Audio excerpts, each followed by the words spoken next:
गिरिवरधारी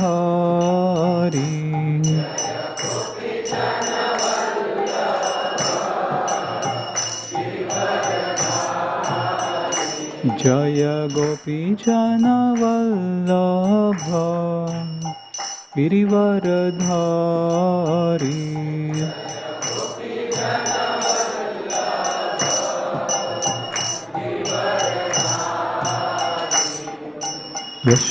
यशोदानंदन ब्रज जनरंजन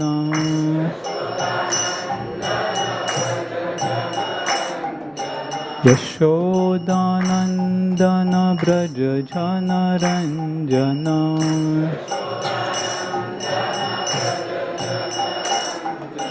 यमुना तीरावनचारी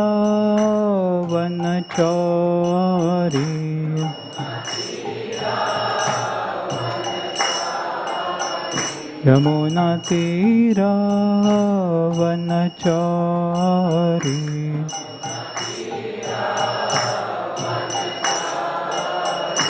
जय राधा माधव कुंज विहारी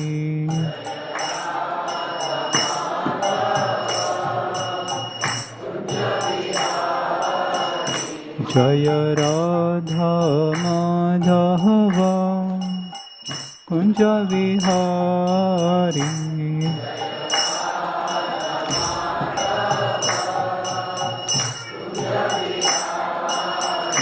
जय गोपीजन वल्लभ गिरिवरधारी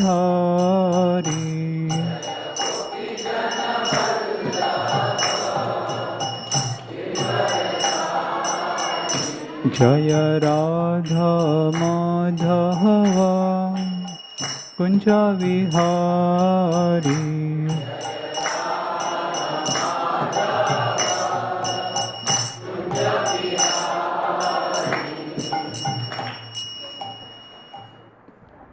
विश्वपाद परमहंस प्रभुपादाचार्य श्रोदर्शत श्री श्रीमद his divine grace A C Bhakti Vedanta Swami Shri Prabhupada की जय। जय विश्वपाद परमहंस प्रभुपादाचार्य श्रोदर्शत श्री श्रीमद his divine grace Bhakti Siddhanta Saraswati Thakur Shri Prabhupada की जय। अनंत कोटि वैष्णव वृंद की जय। नामाचार्य श्री हरिदास ठाकुर की प्रेम से कहो श्री कृष्ण चैतन्य प्रभु नित्यानंद श्री अद्वैत गदाधर शिवासदि गौर भक्तवृंद श्री श्री राधा कृष्ण गोपीनाथ श्याम कुंड राधा कुंड गिरि गौरधाम की वृंदावन मथुरा धाम की जय। मायापुर नवदीप धाम की जय। पुरुषोत्तम क्षेत्र जगन्नाथपुरी धाम की जय। कलिका पावन श्री हरिनाम संकीर्तन की जय। निताई गौर प्रेमानंदे। All glories to assembled devotees. All glories to assembled devotees. All glories to assembled devotees. All glories to Shri Guru and Shri Gauranga. Om Namo Bhagavate Vasudevaya.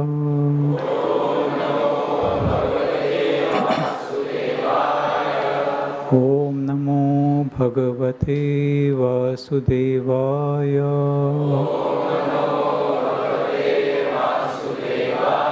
Om Namo Bhagavate Vasudevaya.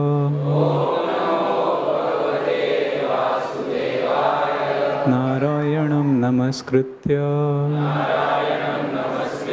Naram Chaiva Narottamam Devim Saraswatim Vyasam Tato Jayam Udiraye Nashtaprayeshva Bhadreshu Nityam Bhagavata Sevaya Bhagavati Uttama Shloke Bhaktir Bhavati Naishtiki.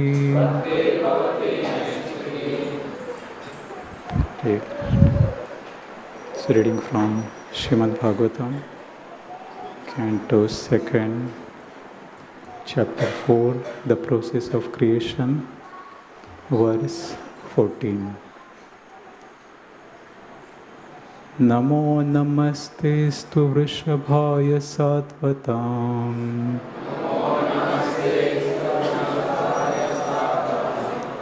Vidurakashtaya muhuku yoginam. Nirasta samyas tishaye naradhasa. Swadhamani brahmani ramsate namah. Namo namaste stu vrishabhaya sattvatam. Vidurakashtaya muhuku yoginam. Nirasta samyatishaye naradhasa. Swadhamani brahmani ramsate namah. Namo namaste stu vrishabhaya sattvatam. Vidurakashtaya muhuku yoginam. Nirasta samyatishaye naradhasa. Swadhamani brahmani ramsate namah.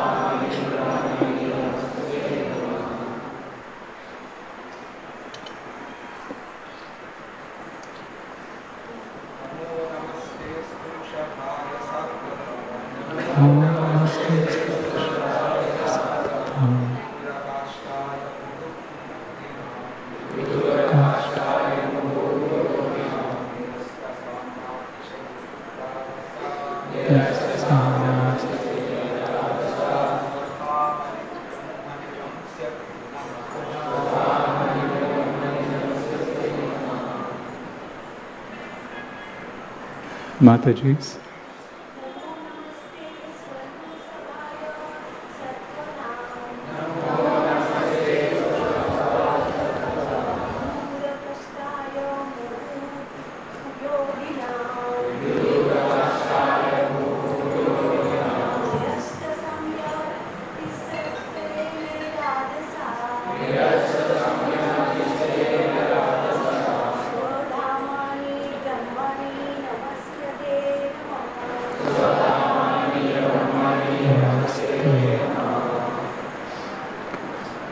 Word by word meaning. Namo Namate. Let me offer my obeisances unto you. Astu are Vrishabhaya, unto the great associate, Sattvatam, of the members of the Yadu dynasty, Vidurakashtaya, one who is far from mundane wranglers, Muhu, always, Kuyoginam, of the non-devotees, Nirasta, vanquish, Samya, equal status, Atishayena, by greatness, Radhasa, by opulence, Swadhamani, in his own abode, Brahmani, in the spiritual sky, Ramsyate, enjoys, Namaha, I do bow down. Translation and purport by His Divine Grace A.C. Bhaktivedanta Swami Srila Prabhupada. Translation. Let me offer my respectful obeisances unto He who is the associate of the members of the Yadu dynasty and who is always a problem for the non-devotees. He is the supreme enjoyer of both the material and spiritual worlds. Yet he enjoys his own abode in the spiritual sky. There is no one equal to him because his transcendental opulence is immeasurable. Purport. There are two sides of the transcendental manifestations of the Supreme Lord Sri Krishna. For the pure devotees, he is a constant companion, as in the case of his becoming one of the family members of the Yadu dynasty, or he is becoming the friend of Arjuna, or he is becoming the associate neighbor of the inhabitants of Vrindavan, as the son of Nanda Yashoda, the friend of Sudama, Sridama and Madhumangal, or the lover of the damsels of Prajabhumi, etc. That is part of his personal features. And by his impersonal feature, he expands the rays of the Brahmajyoti, which is limitless and all-pervasive. Part of this all-pervasive Brahmajyoti, which is compared to the sun rays, is covered by the darkness of the Mahat Tattva, and his insignificant part is known as the material world. In this material world, there are innumerable universes like the one we can experience, and in each of them there are hundreds of thousands of planets like the one we are inhabiting. The mundaners are more or less captivated by the unlimited expansion of the rays of the Lord, but the devotees are concerned more with his personal form, from which everything is emanating, Janmadhyasya yatha. As the sun rays are concentrated in the sun disk, the Brahmajyoti is concentrated in Golok Vrindavan, the topmost spiritual planet in the spiritual sky. The immeasurable spiritual sky is full of spiritual planets named Vaikunthas, far beyond the material sky. The mundaners have insufficient information of even the mundane sky. So what can they think of the spiritual sky? Therefore, the mundaners are always far, far away from him. Even if in the future they are able to manufacture some machine whose speed may be accelerated to the velocity of the wind or mind, the mundaners will still be unable to imagine reaching the planets in the spiritual sky. So the Lord and his residential abode will always remain a myth or a mysterious problem. But for the devotees of the Lord, the Lord will always be available as an associate. In the spiritual sky, his opulence is immeasurable. The Lord resides in all the spiritual planets, the innumerable Vaikuntha planets, by expanding his plenary portions along with his liberated devotee associates. But the impersonalists who want to merge in the existence of the Lord are allowed to merge as one of the spiritual sparks of the Brahmajyoti.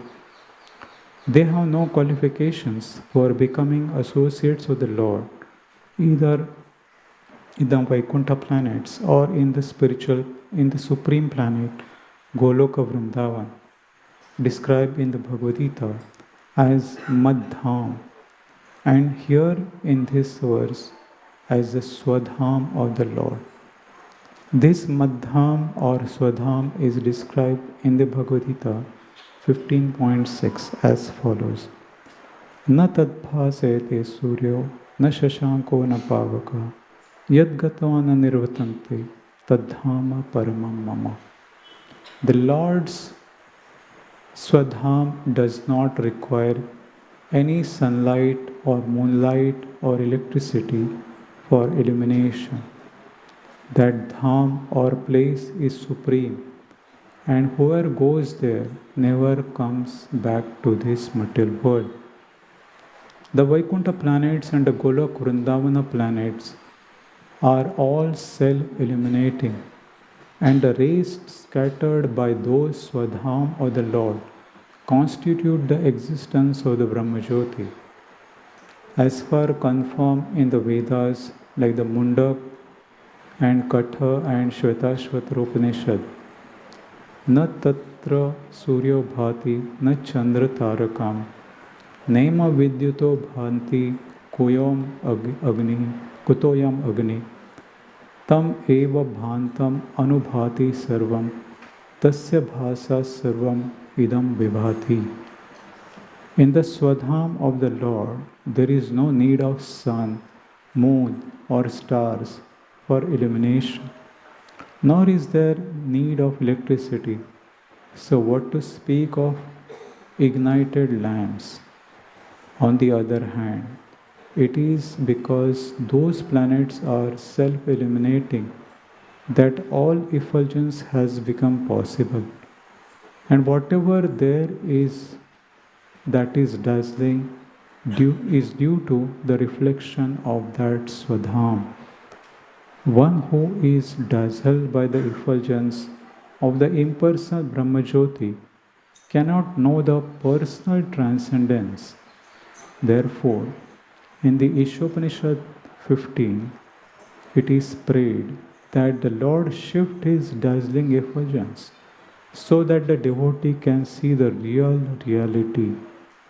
It is spoken thus: Hiranmayena patrena satyasya pihitam mukham tattvam pushanna apavrano satyadharma yadrishtaye. O Lord, you are the maintainer of everything, both material and spiritual, and everything flourishes by your mercy.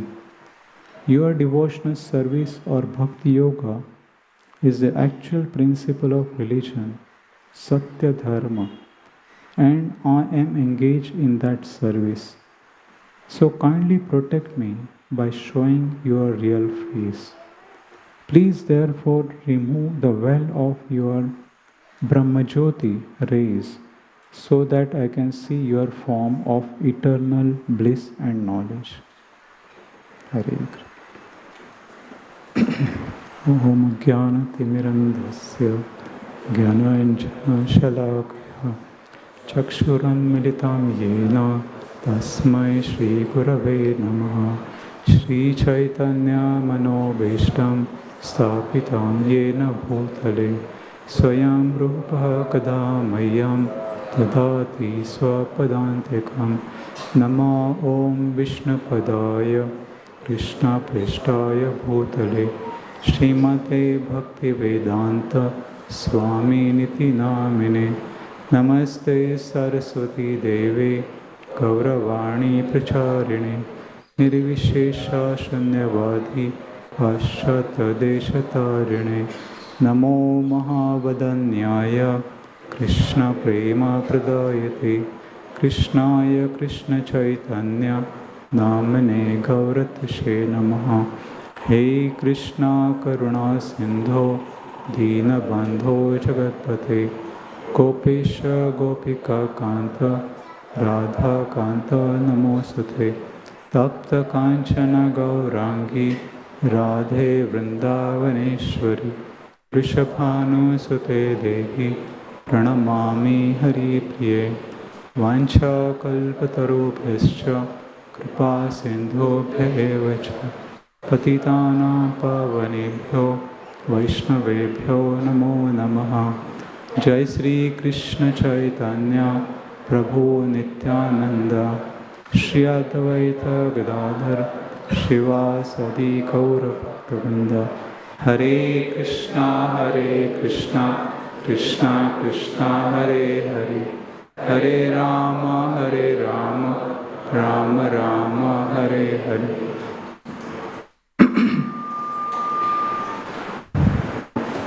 Hare Krishna. So, welcome everyone for today's morning Srimad Bhagavatam class. Quite surprising, many devotees have come. Because of Yatra, I thought that there will be very less devotees. And also today is a very special day. All country will be glued to television set to understand, to eagerly wait who will take that cup, trophy.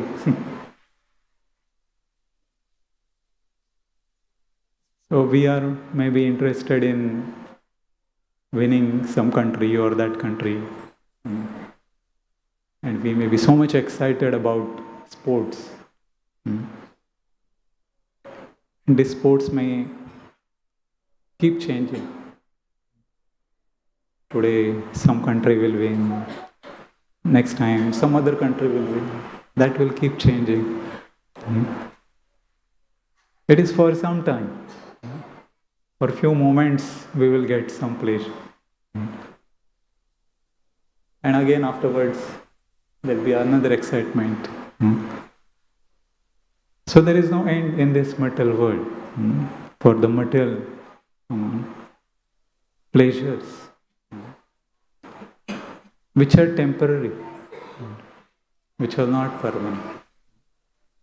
It will give happiness for some time. And again, there will be different emotions. Here, in the Srimad Bhagavatam, we are seeing the eternal sports of Lord Krishna. They are not for a few minutes or at that particular time.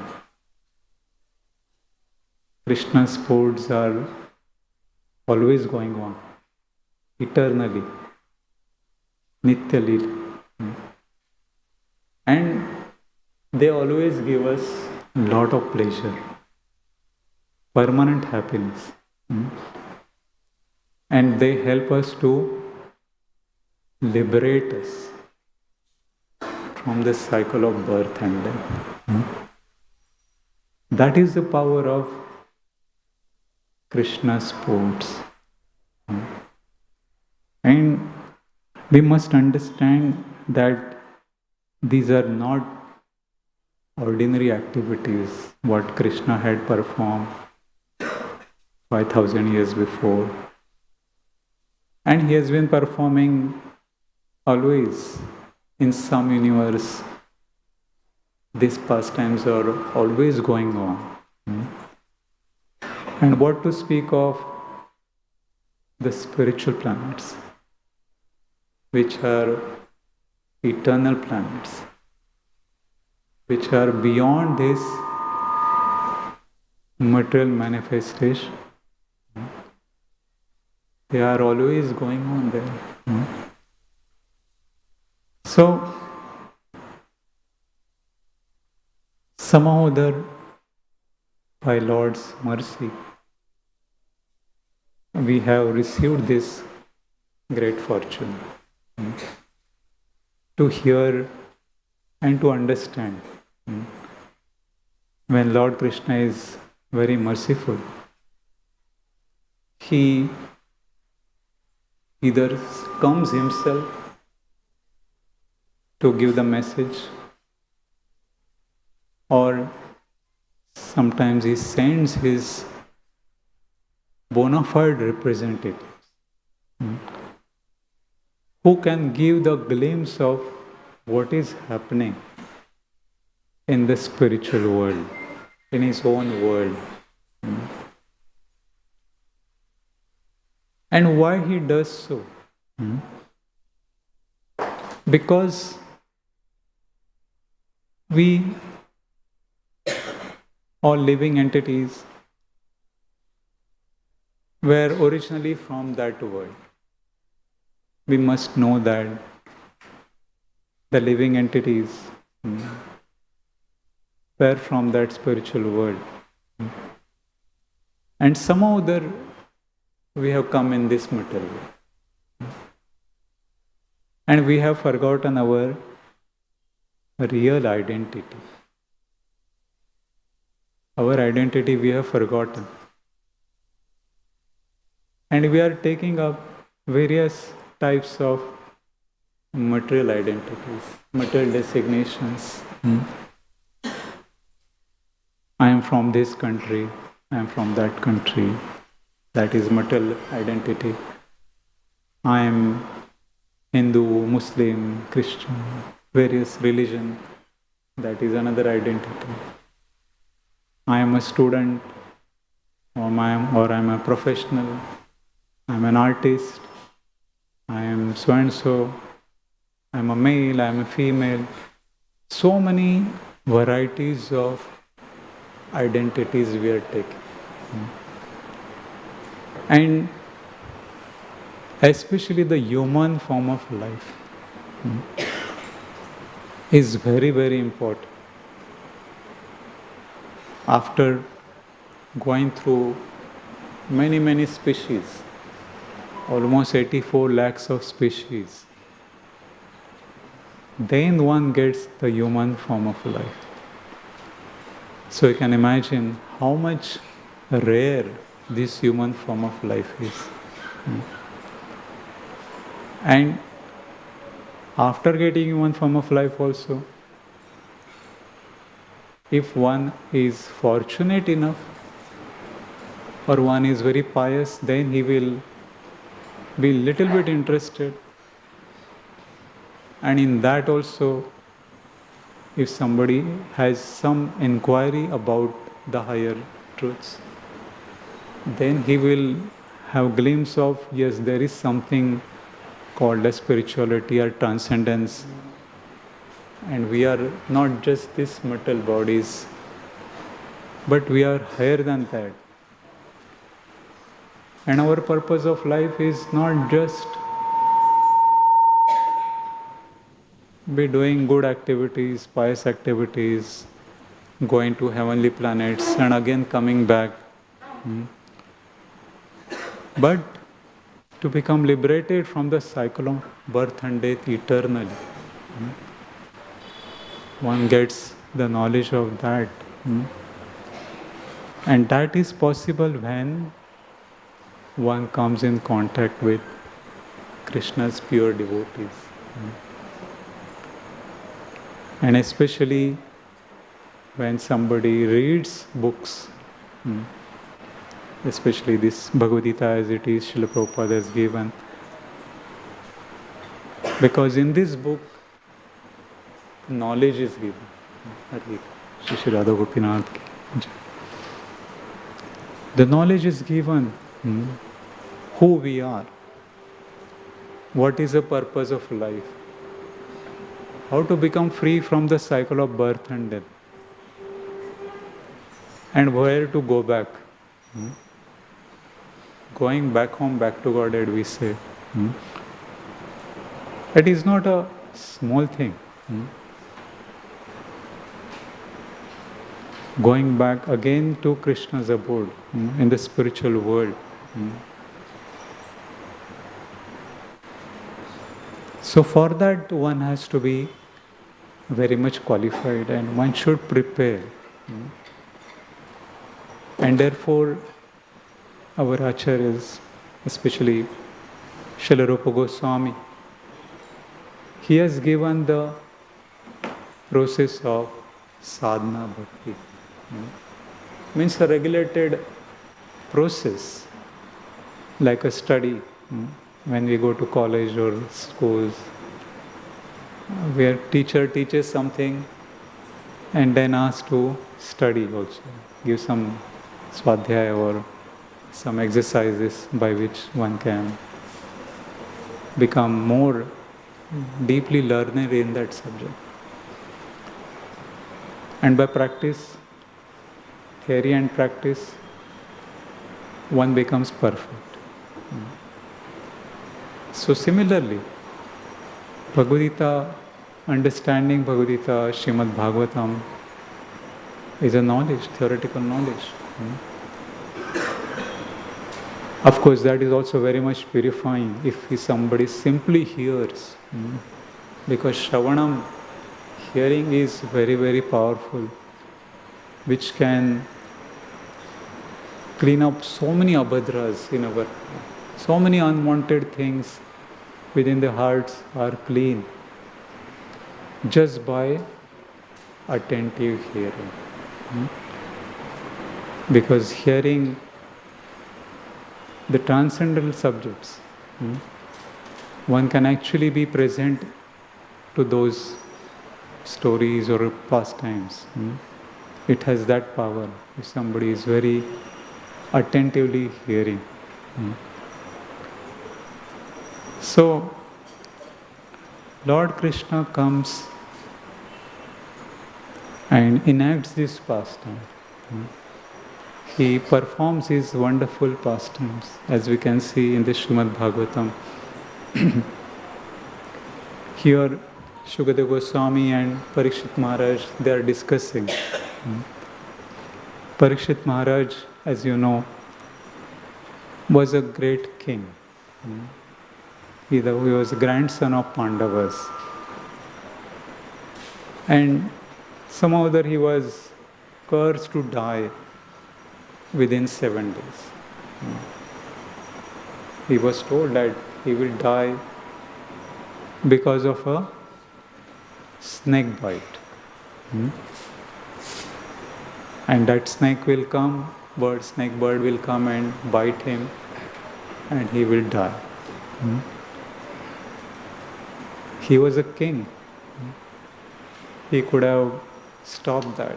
He could have put so many armies and people around him so that any snake comes, they would immediately kill him. But he did not do that. He accepted. He thought that whatever he has committed a mistake, it was a very small mistake he had committed. And because of that he received this curse. So he welcomed that curse. He said, okay, no problem. Krishna has come in the form of this curse. I am ready to accept. He was quite young that time. It was not that he was very old and invalid and he could not do anything. He was very young. He was very powerful. You can imagine the king, he was going everywhere.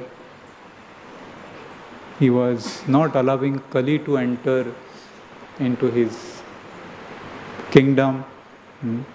There was no Kali Yuga that time because of the power of this king. And now what is happening? Kali Yuga is spreading everywhere. Gali gali mein Kali. Right? Right.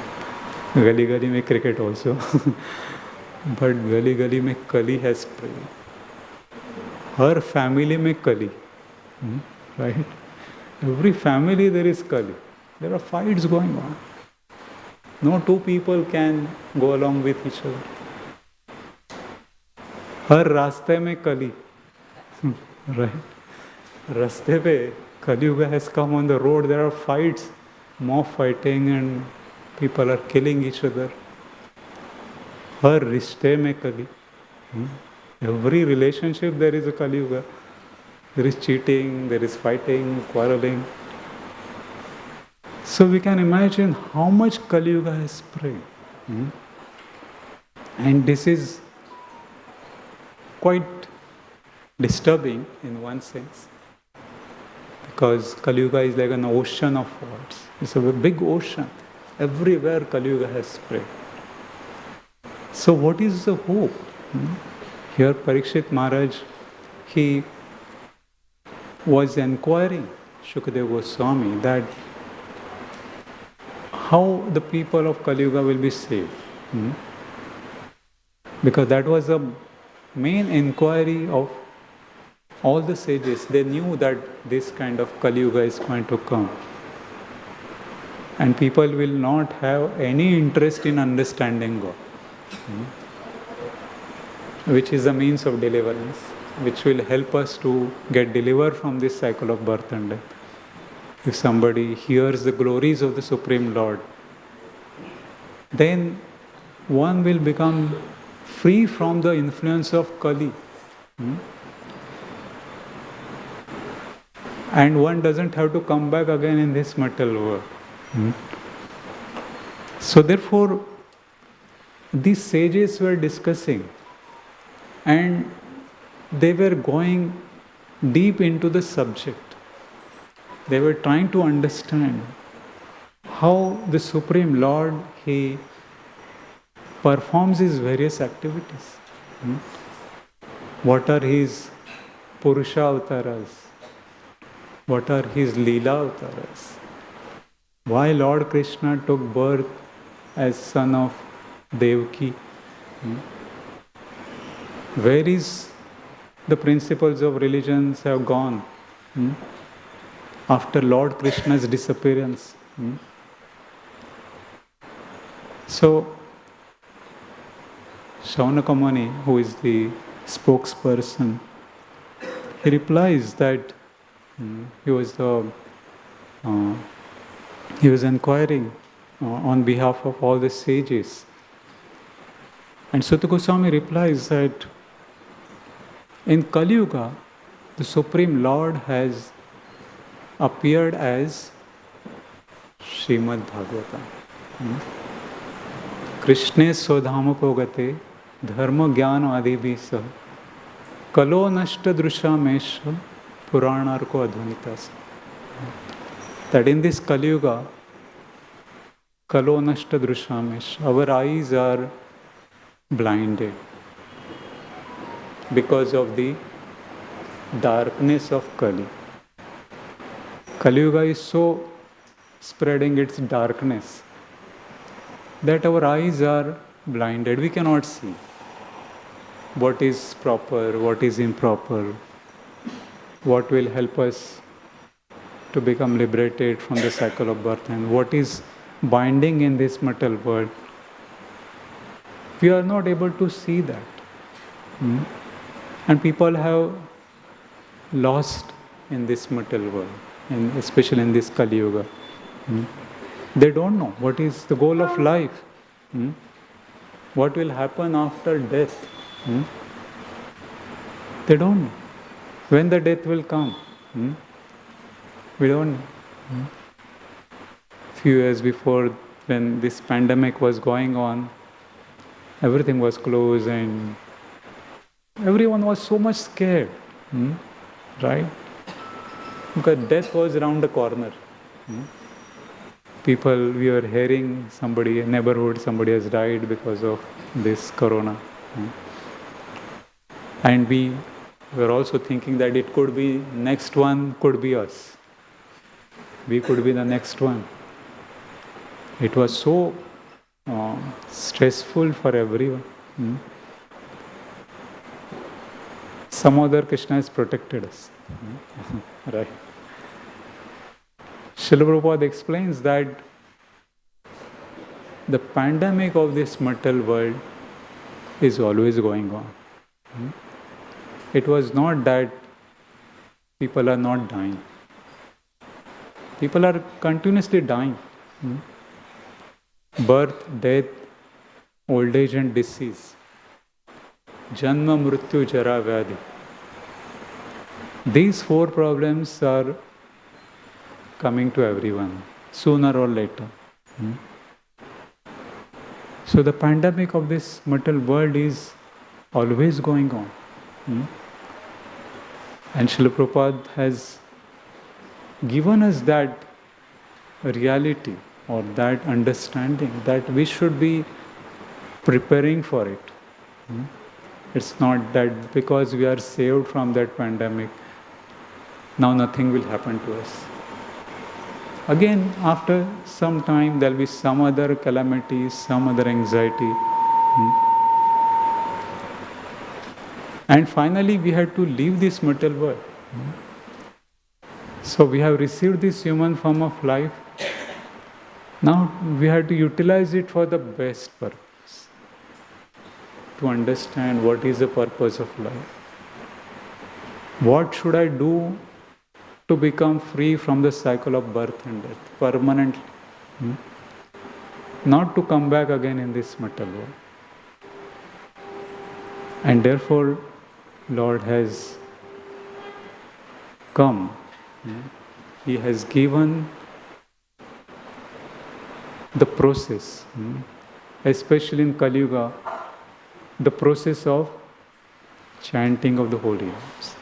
Hare Krishna, Krishna Krishna, Hare Hare, Hare Ram, Ram Ram, Hare Hare. This is a process, especially in Kali Yuga. And anybody who chants this holy name will feel the difference. Yes, it is helping me. My mind is becoming a little better, peaceful. I'm able to focus properly. And so many benefits one will see. And the highest benefit is achieving the love of God. That is the highest thing one can achieve. And we can see that Lord Krishna had come almost 5,000 years before, and he performed various activities, various transcendental activities. These are not material activities.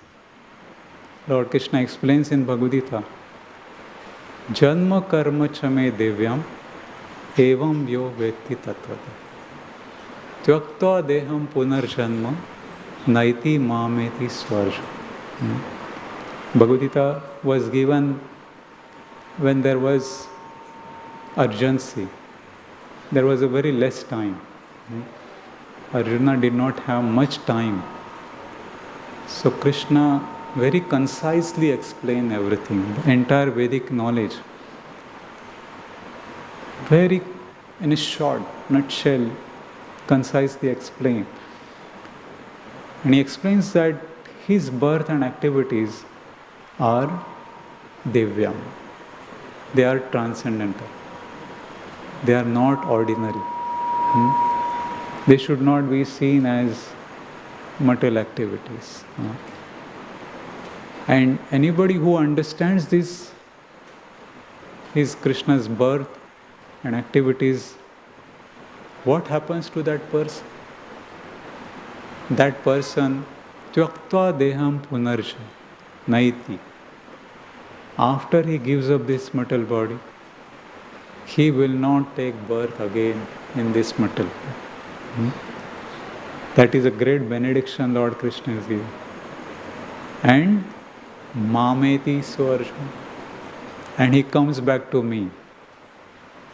We were with Krishna, but some other we are fallen in this material world. But after practicing, after hearing about Krishna, one can again go back to Krishna. That is Krishna's promise. Where there is no birth, death, old age or disease. One will go to Krishna's abode, which is self-illuminating. Here it is explained that Krishna's Swadham or Madham, na tadbhasayate suryo, na shashanko na pavaka, yad gatva na nirvatante, tadhama paramam mama. Lord Krishna has given glimpse of his world. That world, Krishna's world, is not illuminated by sun, moon or electricity.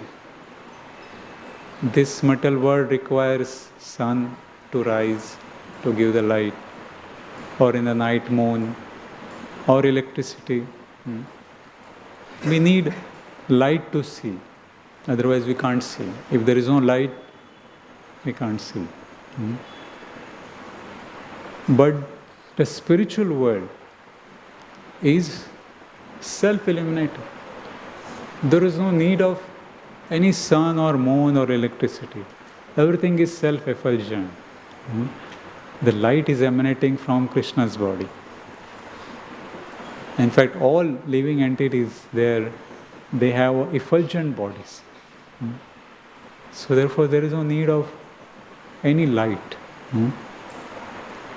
And the planet itself are self-illuminating. It is not that there are dark planets. The planets themselves are emitting so much light. So, when Lord Krishna came 5,000 years before, why he came actually? Because there were many demonic people, especially Kansa. Kansa had become very demoniac. He had kind of increased his power through his so many other demons, Putana, Bakasur, Aghasur, Vatsasur. They were all Kansa's special friends. He had a kind of collaboration with them, and they were ready to do anything for Kansa. And Kansa thought that he would be not defeated by anybody. Nobody can defeat him. I am become so powerful. I have so much power, strength. Nobody is equal to me or nobody is greater than me. He thought like that. And he was creating disturbance. Where he was creating disturbance? Mathura, Krishna's birthplace. Vrindavan, Krishna's pastime place. He was spreading his people and unnecessarily troubling them, killing them, torturing them. So, just to show his strength, that I am so powerful, I can do anything. And it is explained that because of his atrocities, Earth was suffering. Mother Earth is also a personality. So she was suffering because of so much sins created by these demonic people, Jarasandha. So she was suffering and she prayed to Brahma. She took the form of a cow, went to him and prayed to him that please help me, because so many demonic people are going around everywhere on the earth and they are troubling everyone, good people. So Brahma, he heard Bhumi Devi's prayers and he decided to go to Kshirodakshayi Vishnu, who is lying in the Shir Sagar. This metal world, there are many planets. Many planets are there in this metal world. It is not that only in or on the earth there are human beings are residing. There is a life. Srimad Bhagavatam explains that there is life everywhere. Only thing is that we cannot see. Material scientists cannot see that. We may send so many spacecrafts in other planets and try to conquer that planet. But what we do, we bring some dust or stone from there. We don't bring jewels and nice heavenly trees. Because when we are not allowed to enter and we are entering, then we are punishable by the laws of material world. Trespassers are not allowed. Right? So we cannot trespass into other planets. But Srimad Bhagavatam explains, Bhagavad Gita explains that there is a life on other planets. There are other higher beings. It is not that they don't have much power or intelligence. They are not advanced. They are more advanced. They can travel from one planet to another. So these various demigods and Brahmaji, they had a power to go to the place where Lord Vishnu was residing. There is a place, even in this universe, there is that Lord Vishnu is residing in the Kshirodak There is a Shvetadi where Kshirodakshai Vishnu is residing. Kshirosagar is milk ocean. We have an ocean which is very salty and we cannot drink that water also. But there is a milk ocean, it is explained in this universe. So all the demigods, they reached to the shores of that milk ocean.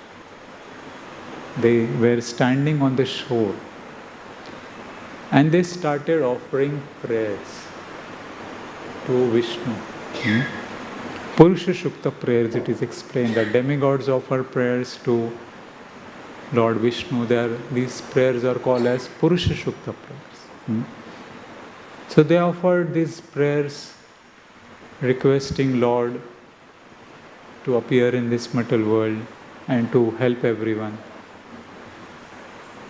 So for quite some time there was no response.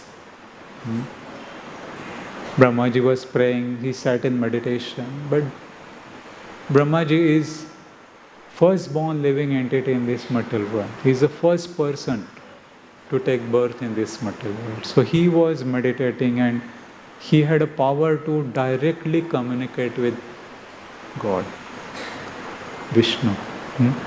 He has been given that kind of special privilege that he can directly communicate with God through the process of chanting mantras and meditation. So he was doing that. We can also communicate, but we cannot reach to that level. Sometimes Krishna will answer our prayers, but we are not able to receive that. He is answering, but we are not receiving properly. But if we become attentive, then we'll be able to hear Krishna's message, especially through Srimad Bhagavatam, Srimad Bhagavad Gita, or through the mouths of your devotees, will hear that yes, Krishna wants us to do these things.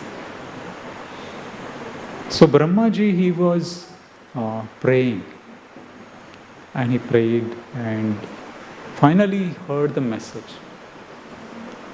Lord replied, he communicated that he will take birth in the Yadu dynasty as the son of Vasudeva and Devaki. And all the demigods, they had, so many demigods had also come there. They should take birth in the various dynasties, Yadu dynasty, Andhaka dynasty and Vrishni dynasties, various dynasties, they should also take birth to assist in his pastimes, in his activities. And Krishna was going to bring his own associates also from the spiritual world.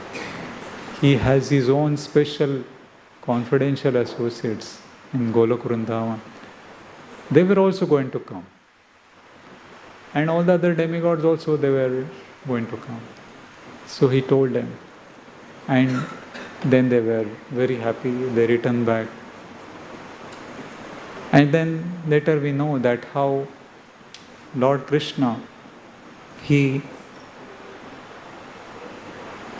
took birth from Vasudeva and Devaki. Of course, before that we know that what happened. Kansa, he was getting married to Devaki. And as And as their marriage party was going on, Kansa was driving the chariot. Kansa was driving the chariot of Devaki, his sister, Vasudeva and Devaki. They were sitting on the chariot and they were going.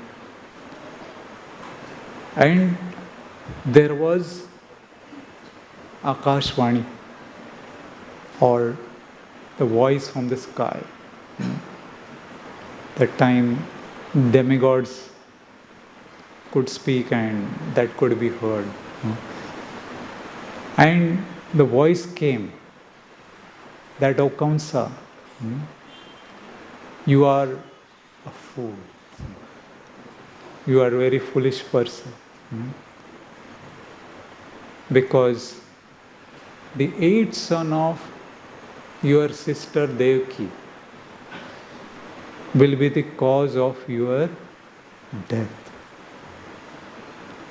You will die because of the eighth son of your sister Devaki. Now we can understand what kind of transformation happened in the heart of Kansa. He heard his prophecy, death. That was a reality. Death is going to come to everyone. But he heard it in such a way that he was very disturbed. He was shocked that I'm going to die. I'm such a powerful person. Nobody can kill me. He had so much kind of that power to stop his death. He wanted to avoid death. In fact, he became extremely fearful. He was so much afraid that this Krishna, eighth child of Devaki, is going to come. So he thought that let us kill Devaki, his own sister, because if she dies, then she will not give birth to any children. So I will not die. So he was thinking that Devaki is the cause of my death. And because of her I am going to die. So let us kill her first. And the fear person is overcome by the fear. He starts seeing that fear everywhere. He is fearful of something, then he sees that fear in any place or from any person or from any country or any team, from anywhere. That kind of fear may manifest, that this person or this country or that party, they are the cause of my fear. And Kansa was exactly doing like that. He thought that Devaki is the cause of my death and I should kill her first. It was a big calamity. Devaki was a very innocent daughter of Devak. And as every girl has a dreams that she should get married, her marriage also should be celebrated very nicely, and so many people should give blessings. So Devaki was also like that. And King Devak had given so much dowry in that marriage so that she remains happy. It's a very kind of different thoughts in the mind of somebody is getting married, especially the girls. They have to leave one home. There is a kind of separation, feeling of sorrow, and another new home is they are entering, new responsibility, new hopes, new expectations, new people around. lot of responsibility. So Devaki was going through all that thought process in the mind. And she thought that her brother is taking care of her. He is protecting her, he is driving the chariot, and he is taking me to my future home. And within few moments, because of that Akashvani, the entire situation changed. The person who was having the reins in the hand of that chariot now had hairs in the hand, hairs of Devaki. And one hand was having reins, and other hand was having whip. He had taken a sword to kill Devaki, his own sister. Can you imagine how much he was overcome by the fear? And it was a very difficult moment. What to do? She was pleading, please don't kill me. And what strength she had. She didn't have any strength to stop him killing. He was having so much strength. So many thousands of elephants' strength he was having. Who can protect Devaki? So at that time, Vasudeva, he intervened. He told Kansa that please don't kill her. He started explaining with a lot of logic and philosophy. And he explained that you are not going to be dying because of Devaki. Her 8th child is going to kill you. That child is the cause of your death, not Devaki. So why you are worried about her? And look at this. It is a marriage day. It's a happy moment. And on that day, you are trying to kill your own sister? What kind of person you are? What people will say? So in this way, Vasudeva, he maintained that presence of mind. He showed that how one has to be composed, one has to be resilient in handling various situations. And how was that possible? It was possible because he had practiced it earlier. It is not that suddenly he became very strong and philosophical and convincing. He had practiced that. It is not that only this lifetime or for that moment he was showing that steadiness in the difficult situation, provoking situation. But it is explained that Vasudeva and Devaki had performed austerities, severe austerities in their previous births also, to get Krishna as their child. So they had that kind of spiritual mental strength to handle the various difficult situations. And Vasudeva then finally convinced him that what we will do, that when the child is born, we will give it to you. And you can do whatever you want.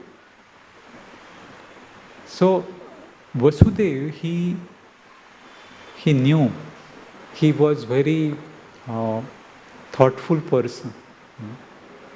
He was not disturbed because of such a disturbing situation. At the time of marriage, nobody is so kind of alert of facing such kind of situation. Everyone is in a happy mood. But he understood that this is the root cause of the problem is this person is not Krishna conscious. That is the cause of problem. He is lacking Krishna consciousness. He has forgotten the basic understanding of life. That birth, death, old age, disease are going to happen to everyone. He is denying. And somewhere he is not able to understand that. But with his Krishna consciousness, with his strong Krishna consciousness, even he had that power to change the mind of Kansa. And then Kansa, he somehow other accepted that, okay, I will accept whatever you say.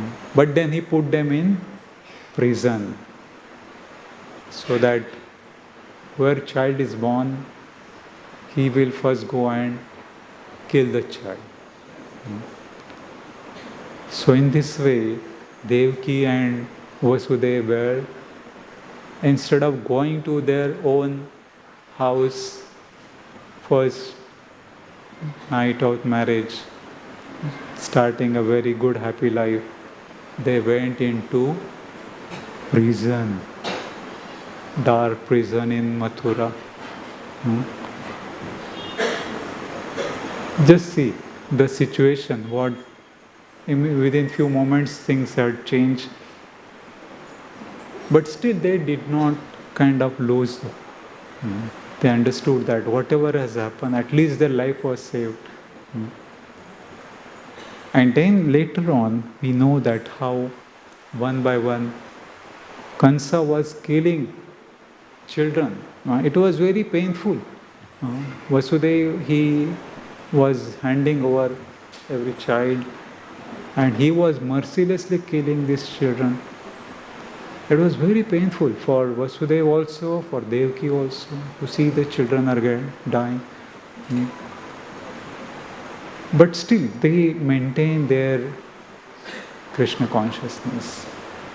They knew that if Krishna has to die from the hand of this son, eighth son, then he is going to die.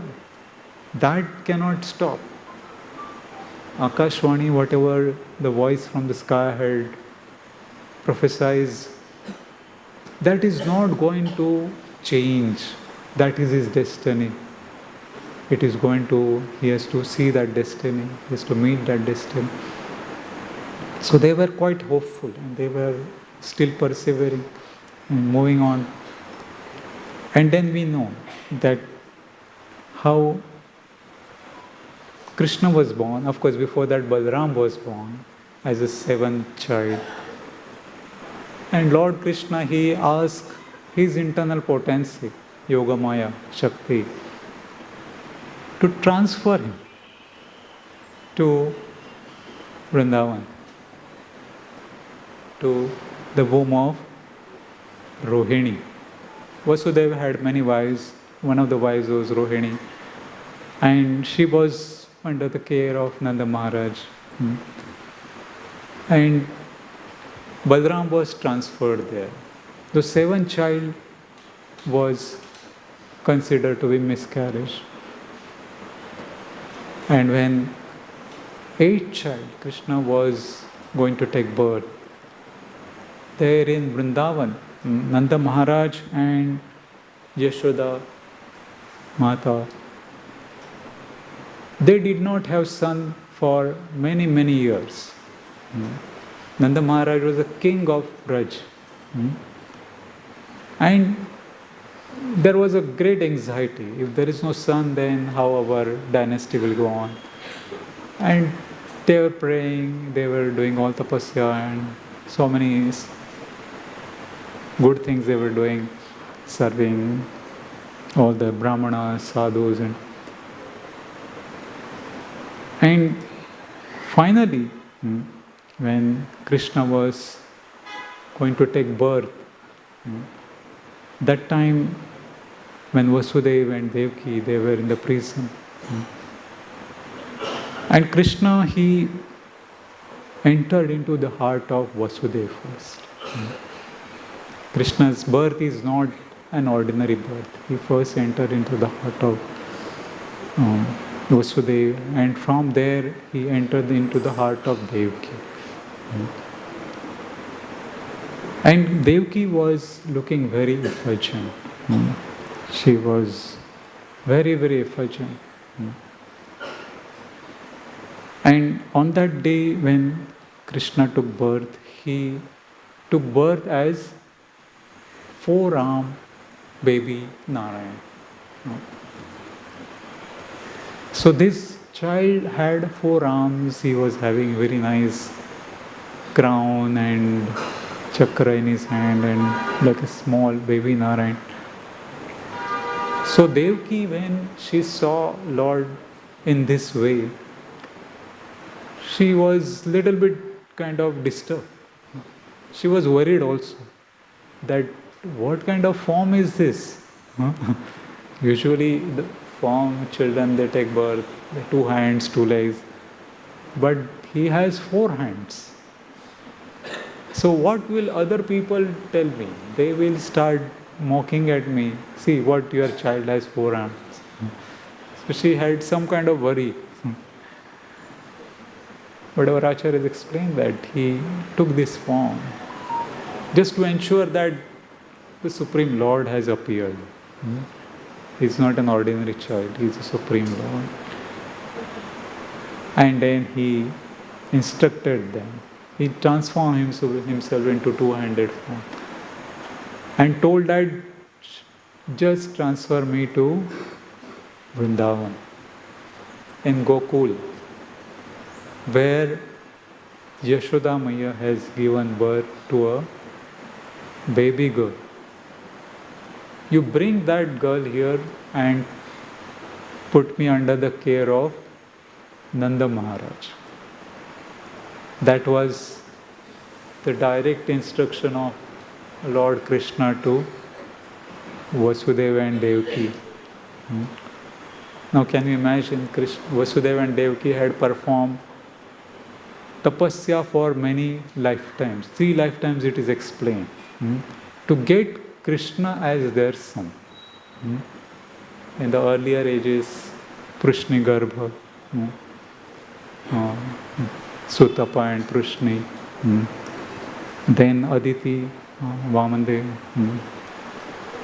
and then Aditi Kashyap and Vamandev. Then as Vasudeva Devaki and Lord Krishna. And Krishna is telling, transfer me to Vrindavan, immediately take me to Vrindavan. Not even one day Krishna is staying with them. But that is the kind of sacrifices we can see that they had performed these kind of sacrifices and austerities for the benefit of everyone, so that others they get benefited. And in this way we can see that Krishna is transferred to Vrindavan in the same night.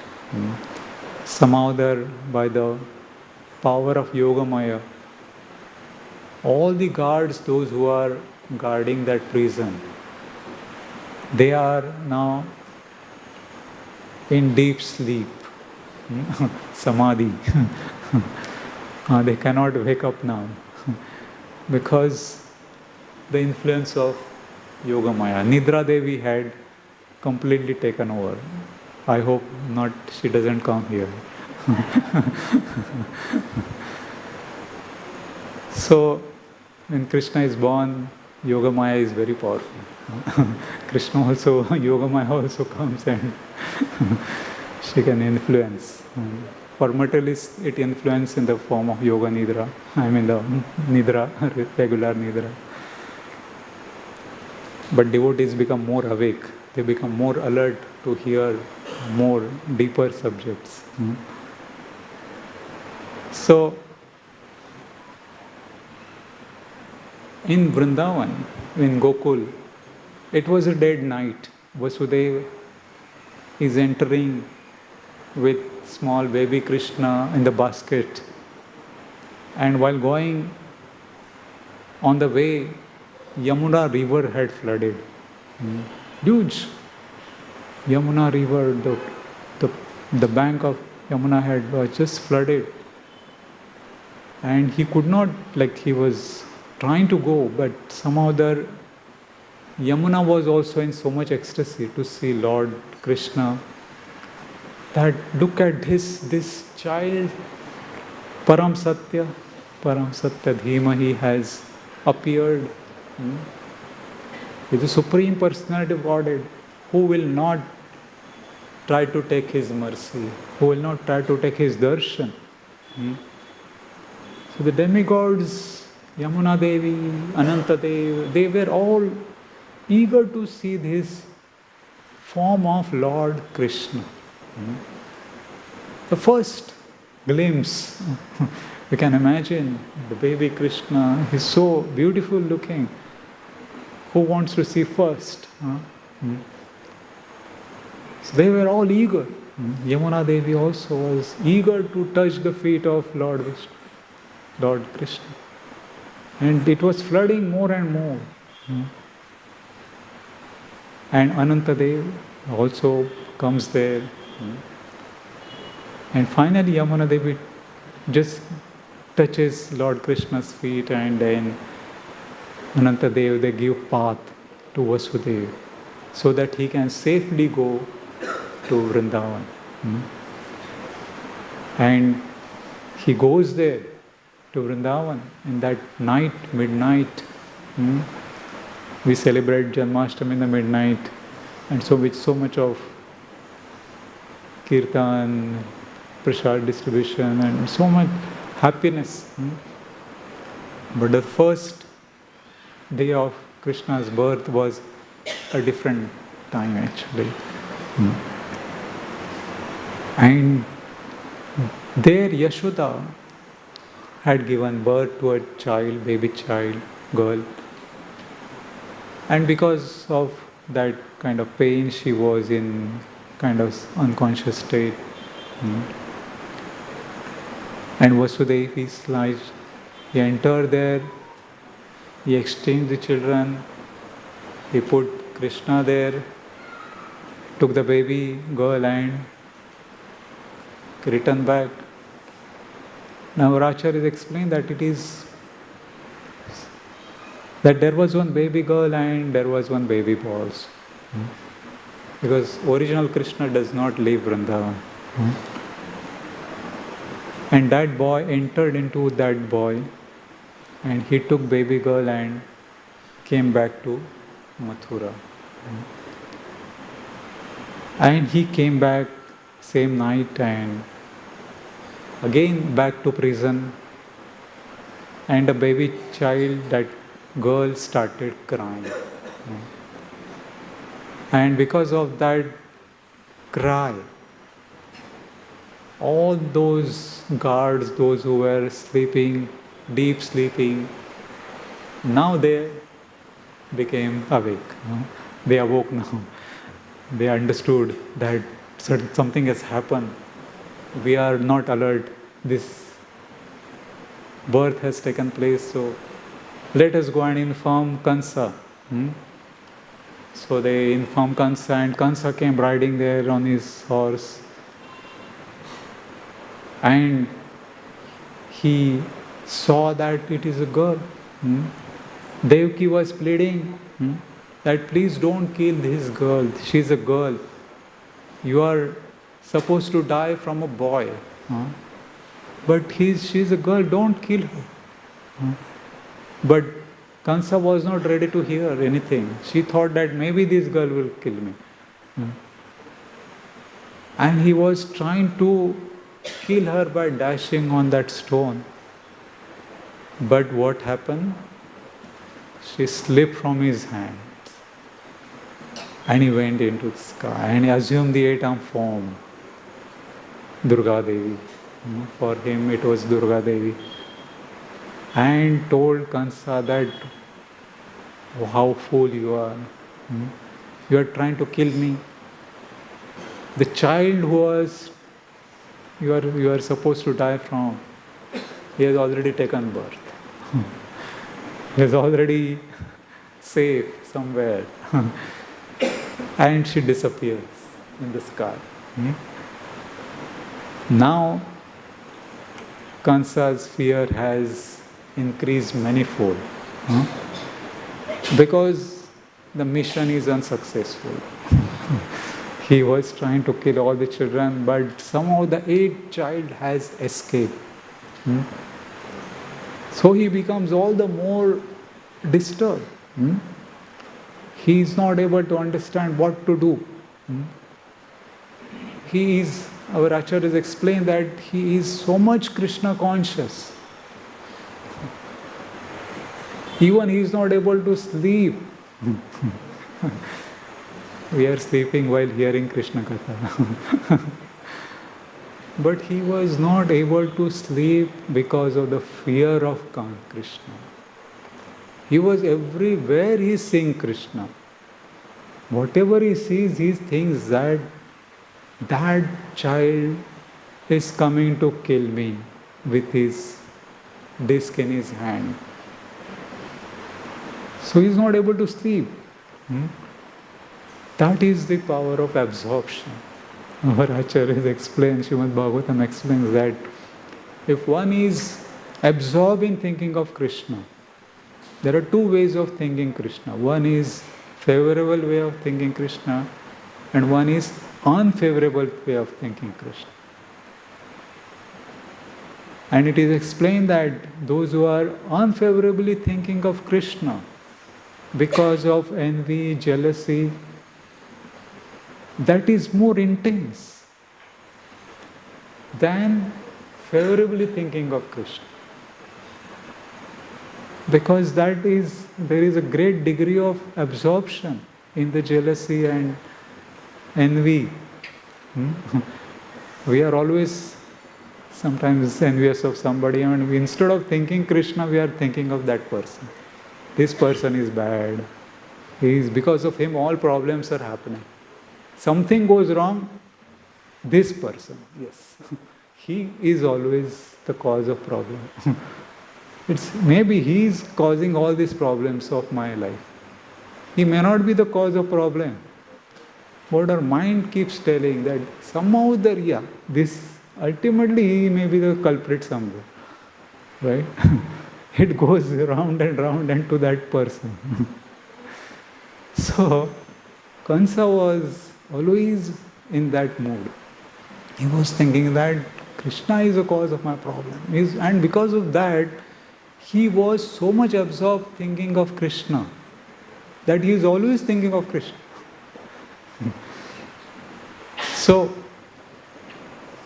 he was not able to kind of peacefully sleep. He was always thinking of Krishna because of envy. And then he was planning that something should be done, that this boy should be killed. He has taken birth, he has escaped now.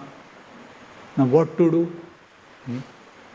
So his ministers came, all these other similar-minded demonic ministers came, and they started giving various advice. Okay, these children has escaped, let us kill all the children in this area, so that whoever the child may be, that child will die. We can imagine the amount of fear he was reposing in everyone. First he thought that Devaki is the cause of fear. She tried to kill him. She was not the cause of his fear. The 7, 8 children, they were killed. The 6 children were killed. But still, he was fearful. So now he wanted to kill all the children in that vicinity, thinking that because of that, my fear will subside. But it was not happening like that. And he was killing. He had appointed his people, and especially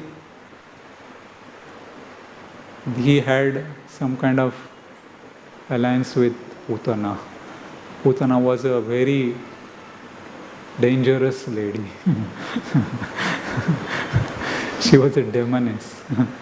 She had mystic power. She was able to kill children, take various forms, fly from one place to another. She was called as Khechari. And she was very expert in killing children. So Krishna called her. Kansa called her that please come. He had kind of communication with. She was somewhere in the cave and she heard Kansa is calling her. And she came in the palace of Kansa. And she asked, what is the order? And Kansa, he told that there is one child. That child has to be killed. She just laughed. What? Kansa, you are telling me to kill one child? I am expert in killing hundreds and thousands of children at a time. What is this one child you are telling me? It is below my dignity to kill one child. Give me some big project, not a small project. So he told that it is not like that. It's not a small ordinary child. It's a very special child. And okay, you kill him and you kill all other children in that area also. So she was little bit pacified. Yeah, now I have something to tell that I'm doing some big project. So she took up that project, and her focus was to find that child, Krishna, and kill him. And of course she was killing other children also. Suddenly some other newborn children were disappearing. And all the Brajavasis, and they were in so much anxiety. What has happened? Some kind of ghost or some pishach or something is there in the moving around, that our children are disappearing somehow there. What to do? So they were in great anxiety. Brajavasis, they were in great anxiety. And Putana, she was flying here, there and trying to search Krishna. And she saw baby Krishna in the courtyard of Nanda Maharaj. He was a very small child, baby Krishna. And as she saw Krishna, she had some kind of fear in her heart, because she understood that this child doesn't seem to be an ordinary child. He seems to be a very powerful person. He can destroy the entire universe. He seems to be so powerful. So some fear was struck in her heart. But still, she thought that I have to do my duty. I've been told that I should kill him, so I will try and kill him. So she thought that she cannot go in this her gruesome form. She changed the form. She became a very beautiful lady. She took a lotus flower in her hand and very nicely smiling and moving around in the Gokul. And everyone was thinking, who is this lady? Beautiful lady has come. She seems to be goddess of fortune. Devi has come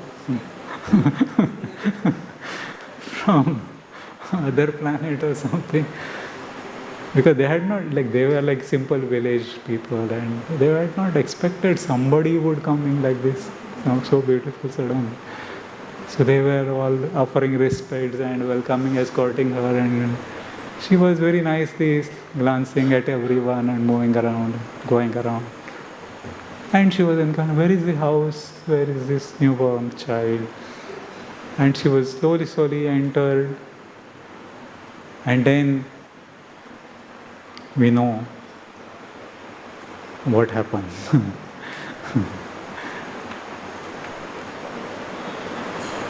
I think time is getting over.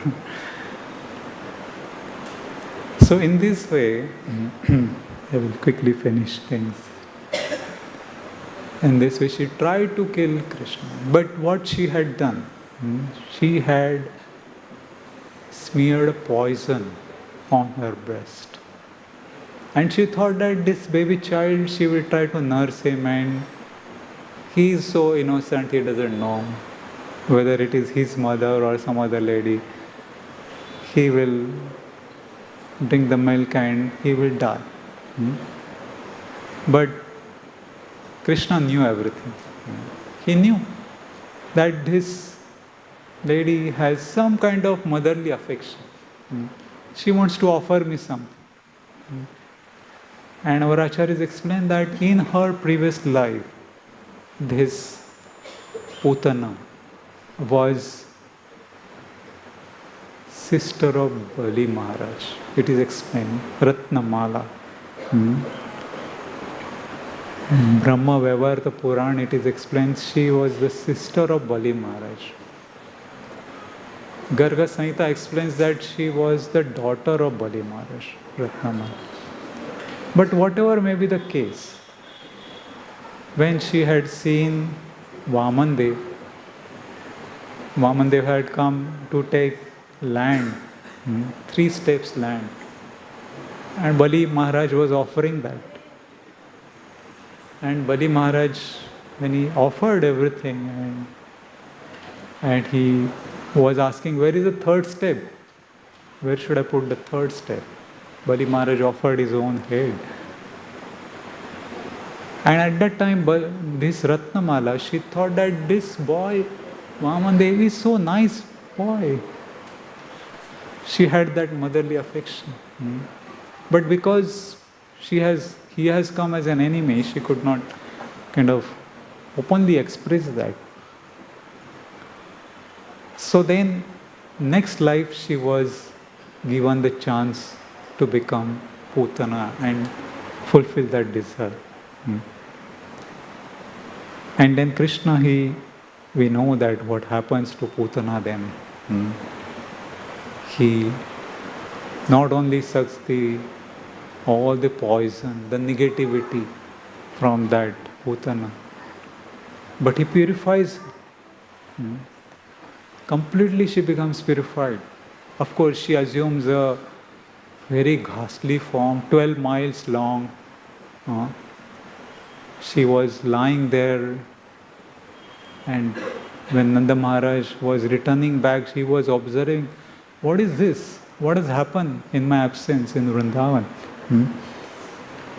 So, our acharyas explained that this Putana demon represents pseudo guru, false guru. Means when you have a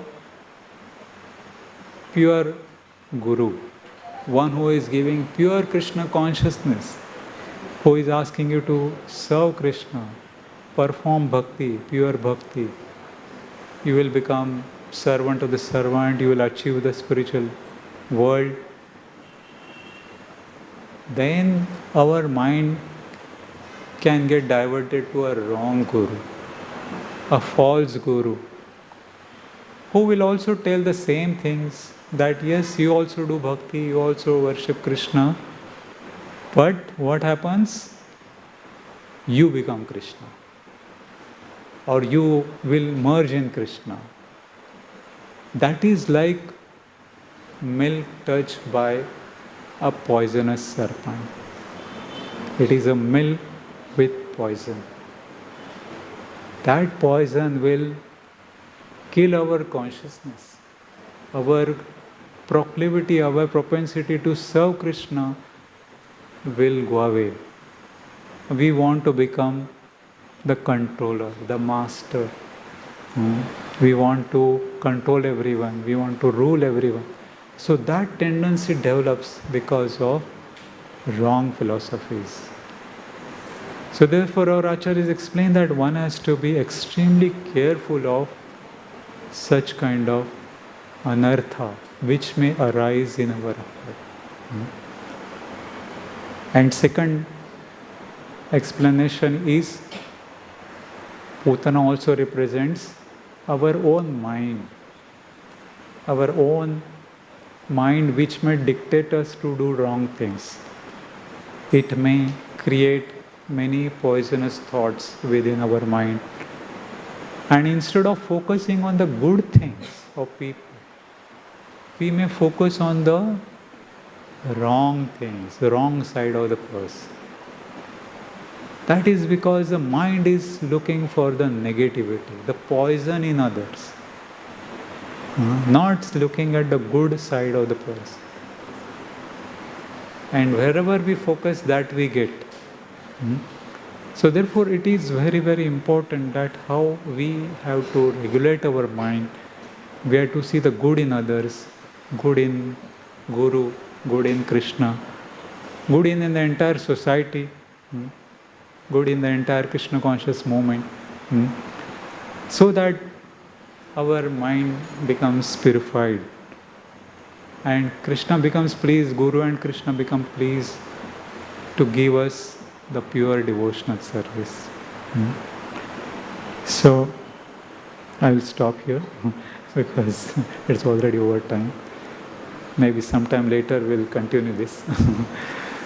There are various demons Krishna killed. After Putana, Krishna killed Shakatasur, who came in the form of a cart. Then he killed Trunavarta, who came in the form of a whirlwind. Then he delivered Manigriv and Nalakuver. We hear the pastime of Damodarashtakam. These two sons of Kuvera were delivered. Then after that, Nanda Maharaj and Upananda thought that there is a lot of disturbance here in Gokul Mahavan. Let us shift to Vrindavan. So all of them, they went to Vrindavan. And wherever Krishna went, Asuras followed. And Krishna was killing them one by one as a sport. So many wickets Krishna took.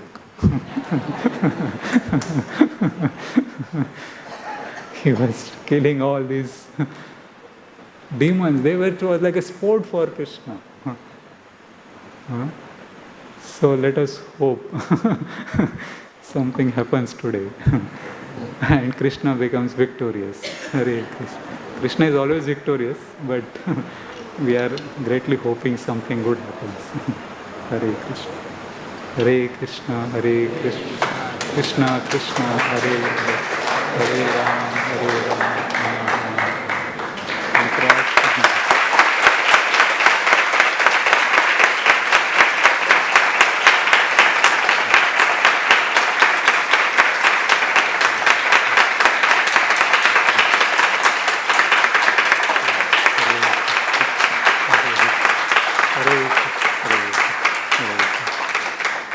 Hare Srila Prabhupada ki jai. Mitra Srimad Bhagavatam ki jai.